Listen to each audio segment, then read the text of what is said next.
Havosi toza joylardan kottej olaman degan akalar bu video sizlar uchun maxsus.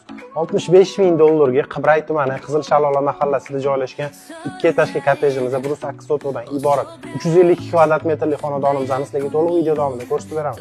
Ko'rib o'tishinglar mumkin, hamma qulayliklar qilib qo'yilgan.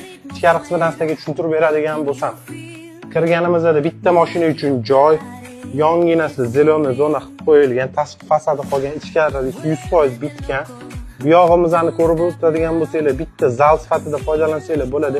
Yonginasini studiyniy variantda qilib qo'yilgan. Endi sizlarga ko'rsatib beraman ichkari qismini. Kirganimizda katta zal o'zini kuxnyasi bilan birga yonginasi sanuzel qismimizda joylashgan bo'ladi. Bu yoq qismimizda ikkinchi etajga chiqib ketish bo'ladi. Sizlarga sanuzelni ko'rsatib o'tadigan bo'lsak, hamma qulayliklar qilib qo'yilgan. Katta qilib qo'yilgan, 100% tupli pol qilingan sanuzelimizni. Endi sizlarga ikkinchi etajimizni ko'rsatib o'tamiz. Ikkinchi etajimizni sizlarga tushuntirib beradigan bo'lsak, birinchi spalnimizni ko'rib o'zingizlar baho beringlar. Hamma qulayliklar qilib qo'yilgan. O'zini ko'chaga qaragan oynalari bor. Yonginasida ikkinchi spalnimizda bo'ladi. O'zi yorug' holatdagi xonadonimiz, keng, shinam, fayzli xonadonimiz. Yonginasida sanuzel qismimizda joylashgan bo'ladi.